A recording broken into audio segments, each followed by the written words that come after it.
Hello everyone, this is Erik, the Asian movie enthusiast, and this is my review of Signal 100, a Japanese horror film from 2019 that's based on the manga of the same name. A homeroom teacher places approximately 40 students, including Rena, played by Kanna Hashimoto, under a suicide hypnosis. 100 specific signals, consisting of ordinary behaviors like crying or laughing, will trigger these hypnotized students to commit suicide. Now, under fear of suicide, these students become involved in a death game to free themselves of the hypnosis by being the last one left alive. Rena, with her strong sense of justice, attempts to avoid their desperate fate.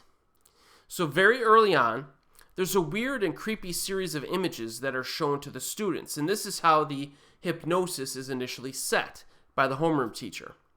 Some of the signals are identified early on and are primarily aimed to prevent these students from escaping. So for example, if you call someone on your cell phone, you will automatically go into a trance and then kill yourself.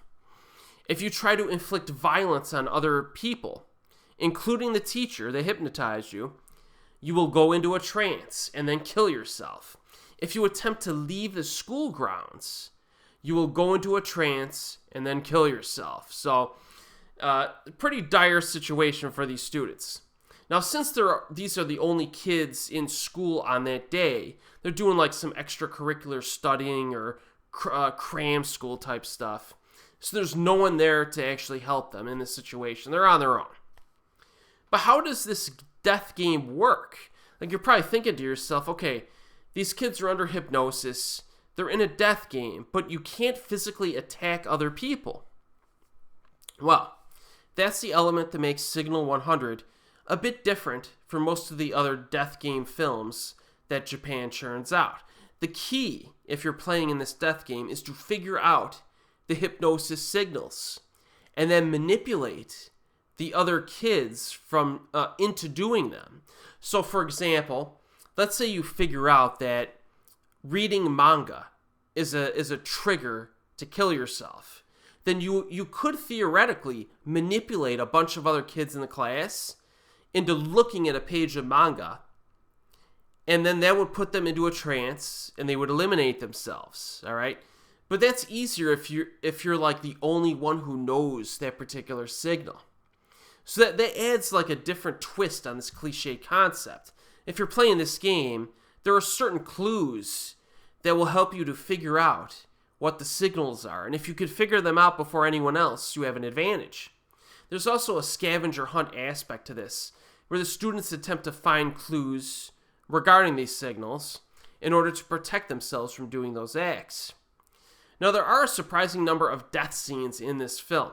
Many times, films with this premise, the death game premise, they kind of skimp out on the blood, and I've reviewed a few of these films in my Asian horror playlist.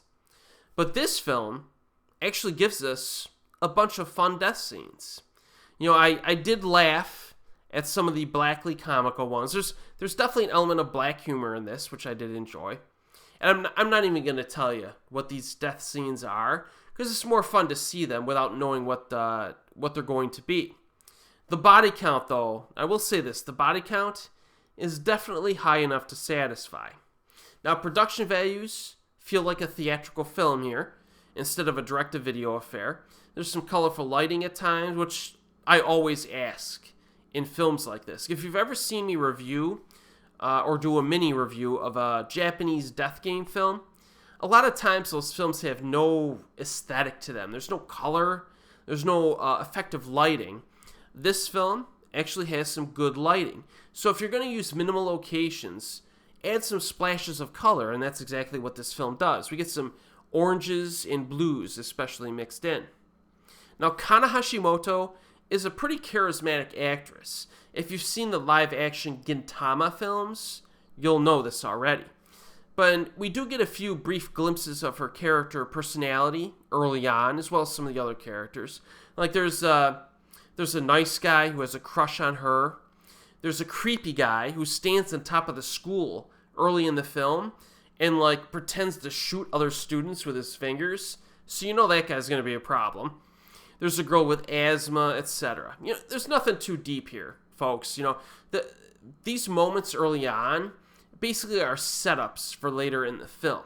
It's not a movie that you go to if you want a complex story or multi-dimensional characters. All right, I'm just warning you on that.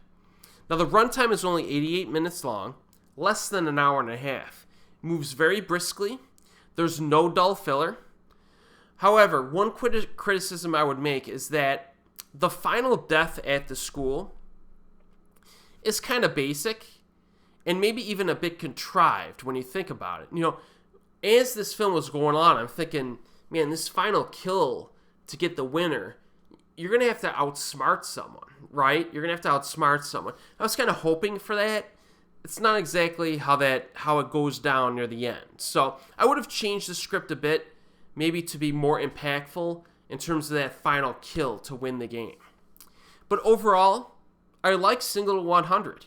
You know, I think most fans of Japanese horror films will actually enjoy this, especially if you're a fan of like the Death Game style films. Currently, it's only available on unsubtitled physical media from Japan, but hopefully we get an English-friendly release in the near future. So keep this on your radar, because I think a good number of people are going to enjoy it. And as always, we will see you next time.